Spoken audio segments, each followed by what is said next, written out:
ఇక ఆచంటలో ప్రభుత్వ dialysis centre లేకపోవడం దురదృష్టకరమని కేంద్ర మంత్రి శ్రీనివాస వర్మ అన్నారు.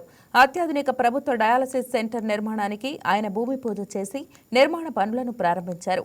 ప్రైవేట్ ఆసుపత్రుల్లో చికిత్స చేయించుకోలేక ఆర్థికంగా ఇబ్బందులు పడుతున్న రోగుల సమస్య తన దృష్టికి వచ్చిందని, అందుకే అత్యవసర వైద్యానికి ప్రాధాన్యత ఇచ్చి ఈ సెంటర్ను ఏర్పాటు చేస్తున్నామన్నారు. స్థానిక రోగులకు మెరుగైన వైద్య సౌకర్యాలు అందించే దిశగా కృషి చేస్తున్నామని ఆయన పేర్కొన్నారు.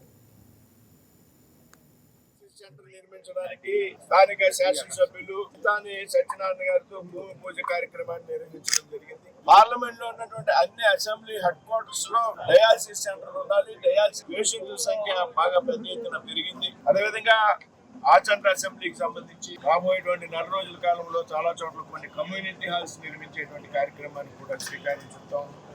వాటిని కూడా పెద్ద ఎత్తున సిఎస్ఆర్ నిధుల నుంచి ఆ కార్యక్రమాన్ని తీసుకుంది. అదేవిధంగా ఆచంట అసెంబ్లీకి సంబంధించి పలు దీర్ఘకాలికంగా ముఖ్యంగా కోడేరు నుంచి గన్నవరం వెళ్తున్న నిర్మాణం ఏదైతే ఉందో, పేతాన్ సజ్జన గారు నేను ఈపాటికే 3 సార్లు ఢిల్లీలో ఉన్నటువంటి ఉన్నతాధికారులతో సమావేశం కావడం, నేషనల్ హైవేస్ సెక్రటరీ గారు ఎవరైతే ఉన్నారో ఉమాశంకర్ గారు, అదేవిధంగా డైరెక్టర్ జనరల్ ఏదైతే ఉన్నారో తేజావత్ గారు అనే కూడా గడ్కరీ గారిని కూడా మేము కలిసి ఏదైతే ఇది చాలా ముఖ్యమైనది ప్రాంతానికి ఎక్కువ బడ్జెట్ తో కూడినటువంటి వ్యవహారం అయినప్పుడు ఇది చెయ్యాలి అనేటువంటి ఆలోచనని గడ్కరీ గారిని కానీ ఇద్దరు ఉన్నతాధికారిని కానీ నేను పితాన్ సత్యనారాయణ గారు 3-4 సార్లు కలవడం, అదేవిధంగా ఇప్పుడున్నటువంటి రాష్ట్ర రహదారిని జాతీయ రహదారిగా కూడా గుర్తించాలనేటువంటి ప్రతిపాదన ఆయన్ని మనం 4 రోజుల క్రితం ఈ ప్రాసెస్ అయ్యేటువంటి క్రమం కొన్ని నియమాలు నిబంధనలు కఠినంగా ఉంటుంది. వాటిని ఏ విధంగా అధిగమించాలి, ఈ విధంగా నిత్యం పార్లమెంట్ లో ఉన్నటువంటి ప్రజా సమస్యల మీద కానీ అలాగే ఆచంట అసెంబ్లీలో ఉన్నటువంటి ప్రజా సమస్యల మీద కానీ